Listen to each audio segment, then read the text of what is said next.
आदरणीय प्रधानमंत्री श्री नरेंद्र मोदी जी ने 15 अगस्त 2025 को लाल किले के प्राचीर से अपने 11वें स्वतंत्रता दिवस संबोधन में जीएसटी में अगली पीढ़ी के सुधार लाने की सरकार के इरादे के बारे में बात की थी।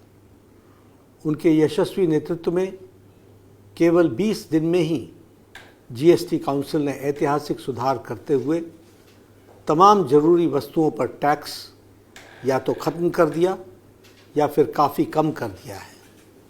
नए जीएसटी रेजीम में 28 और 12% का स्लैब को ख़त्म कर दिया गया है, यानी अब सिर्फ 2 टैक्स स्लैब होंगे, 5% और 18%।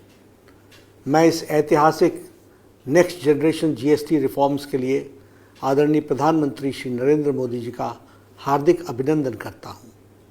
मैं इन सुधारों को ज़मीन पर उतारने के लिए वित्त मंत्री श्रीमती निर्मला सीतारमण जी, जीएसटी काउंसिल और भारत के सभी राज्यों के वित्त मंत्रियों को भी साधुवाद देता हूँ। ये रिफॉर्म्स हमारे नागरिकों के जीवन को तो बेहतर बनाएंगे ही, साथ ही छोटे व्यापारियों और व्यवसायियों के लिए व्यापार सुगमता भी सुनिश्चित करेंगे। हमारी सरकार का लक्ष्य सिर्फ राजस्व संग्रह नहीं, बल्कि देश के हर नागरिक की जीवन गुणवत्ता सुधारना है। यह कदम निश्चित तौर पर देश की आर्थिक ताकत को मजबूती प्रदान करेगा और नई उम्मीदें जगाएगा।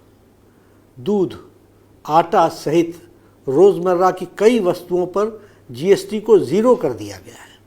साथ ही आम आदमी के उपयोग की कई वस्तुओं पर टैक्स को 12%, 18% या 28% से घटाकर सिर्फ 5% कर दिया गया है।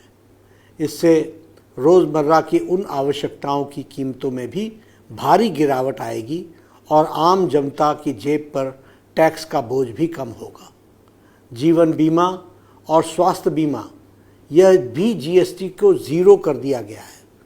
यह कदम आम जनता के स्वास्थ्य और वित्तीय सुरक्षा को मजबूती प्रदान करने की दिशा में उठाया गया एक बहुत महत्वपूर्ण कदम है। महंगे घरेलू उपकरणों और वाहनों पर भी टैक्स दरों में भारी कटौती की गई है। खेती बाड़ी उपयोग में होने वाली ट्रैक्टर, मशीनरी, कटाई थ्रैशिंग के उपकरण आदि पर भी टैक्स को काफ़ी घटा दिया गया है। इससे कृषि से आधारित अर्थव्यवस्था को एक नई मजबूती मिलेगी। घर के निर्माण में काम में आने वाली सामग्रियों को पर भी टैक्स दरों में कम कर दिया गया है। इससे आम नागरिकों पर वित्तीय बोझ तो कम होगा, साथ ही देश की अर्थव्यवस्था भी मजबूत होगी।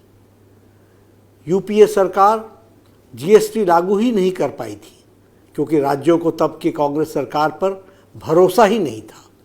उल्टे कांग्रेस सरकार वैट के माध्यम से गरीब जनता और व्यापारियों पर डाके डालती, बड़े पैमाने पर टैक्स चोरी को भी गुंजाइश बनी रहती थी, जबकि जीएसटी ने वन नेशन वन टैक्स की अवधारणा को चरितार्थ किया है। जीएसटी में सारे निर्णय आम सहमति से लिए जाते हैं। हर महीने का रिकॉर्ड जीएसटी कलेक्शन बताता है कि देश की आर्थिक समृद्धि पर तेज गति से अग्रसर है। कांग्रेस का दोहरा चरित्र यह भी है कि काउंसिल में तो उनके नेता समर्थन करते हैं, लेकिन बाहर राहुल गांधी उन्हीं फैसलों का विरोध करते हैं। यशस्वी प्रधानमंत्री श्री नरेंद्र मोदी जी का दृष्टिकोण अलग है। वो नागरिकों को वास्तविकता में राहत देने वाले बड़े कदम उठाना पसंद करते हैं। जीएसटी दरों में व्यापक संशोधन करके देशवासियों को दुर्गा पूजा, दशहरा और दिवाली से पहले ही प्रधानमंत्री जी ने देशवासियों को बम्पर गिफ्ट दिया है।